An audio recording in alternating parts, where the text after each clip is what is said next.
Yesterday, the Young Turks YouTube channel was blessed with a wonderful new video, and it was entitled, "Who is Cenk Uygur voting for?"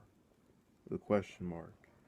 And in this video, Cenk Uygur, the TYT host and a well-known liberal commentator, told us who he was voting for, and spoiler alert, it's Clinton. Now, to his credit, he spent the video for the most part explaining several reasons for his choice because he's been a long time, at least over the course of this campaign cycle, or election cycle rather, critic of her. And, his rationale mainly boils down to give you an abridged version for the people that don't feel like watching almost 20 minutes of somebody talking about the same thing over and over. It boils down to his belief that the third party candidates don't have a chance of actually winning, which I agree with.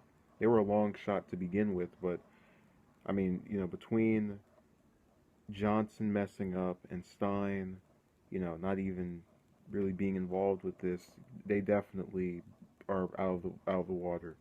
But I'd still, support them no matter what because they are, in my opinion, better alternatives. Um, but going back to what he was saying, he believes Clinton is better than Trump because Trump, as he views, will kick out people who are not here legally and will separate families, which, is something I myself disagree with. I think that we should have immigration reform that doesn't require just, grabbing and snatching people out of the country immediately. Um, and, that was, he was personally affected by that issue because his family members, some of whom are not, citizens, so they would be, affected by it, and therefore he's affected by it. Um, and in response to his critiques of Clinton over this campaign cycle, he basically, I really want to stop saying campaign cycle. I'm trying to say election cycle, but I just keep messing up on it for whatever reason. Um, he pretty much said that he continues to disagree with many of her positions, but feels that she won't do the things that he's worried about Trump doing, and that he plans on voting for her and then protesting her with other progressives going into her administration as it starts up if she presumably wins in 3 days. Um, so that was the entirety of his video. I think I did a good job of kind of giving you the basic points because he goes a couple minutes on each thing. So I just tried to abridge it sort of in these 3 minutes. Let me break them down. Now, as I said before, he's very correct about um, third party candidates not having a shot. They were far away from being able to do this, but I think they really have no chance now. And, you know, that's that. But I'm going to get more into what the problem is here that I have with him for this. Now, all throughout the cycle after Sanders got out, and before he got out too, there was an expectation by commentators, mainly within Democratic circles, whether they be politicians themselves or aides or just involved in the primary process of the Democratic Party. They expected Sanders supporters, at least most of them, to fall in line, get behind their person, and just rally around Clinton. And it didn't work that way for them, and they found out as she started to gradually go down the polls to Trump. Now, I can basically, I'm mostly bothered by what he said because I know where he is geographically, and it's California. What I'm getting at or trying to convey is this is a blue state where, if I'm remembering correctly, Clinton was up on Trump by a good 30 points. There's not going to be a landslide over here. There's not going to be a surprise or an upset. There is absolutely no way that she wins here. I mean, that he wins here rather. And really, his strategy wouldn't be the worst thing in the world, at least from my view, if I didn't know that he also knows this stuff, because again, he's a very knowledgeable person on swing states, blue states, red states, the entire election process. He was very knowledgeable about this, and I've seen it from watching TYT regularly now for, a year.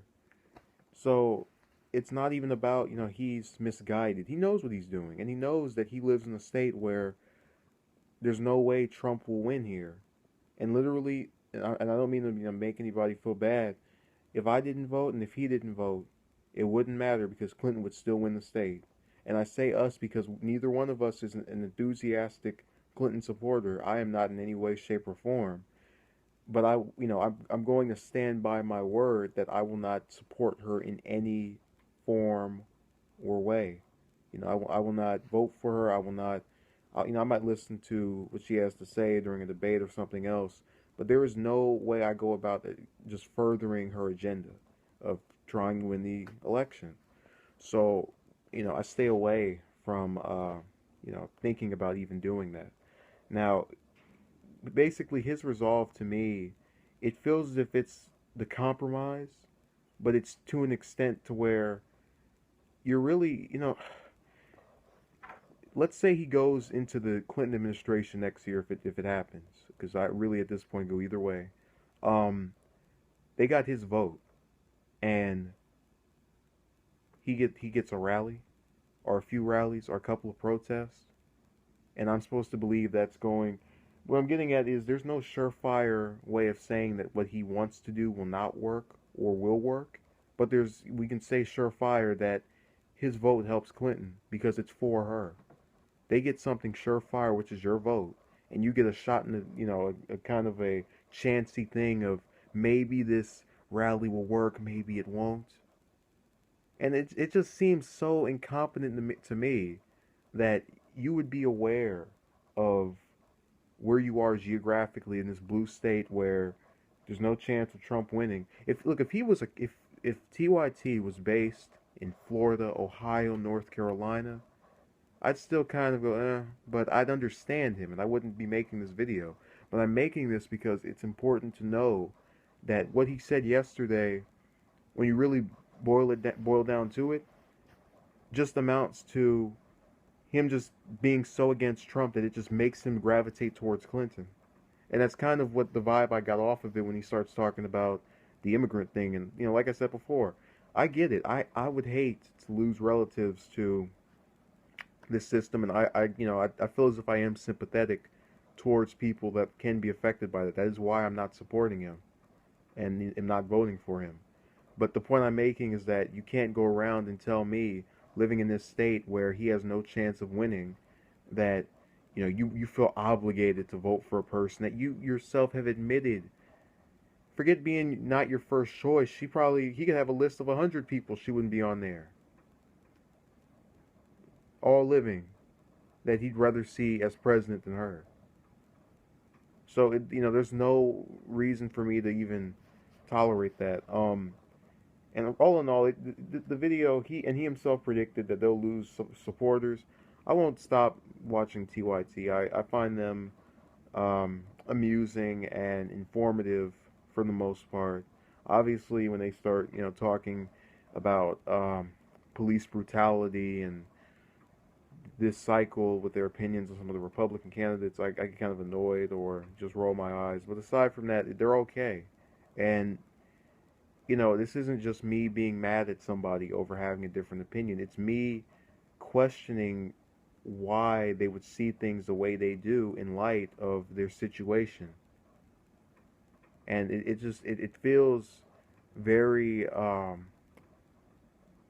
it's a bad choice in my opinion. It's a very bad choice. But that's just me. Thank you for watching and have a good day.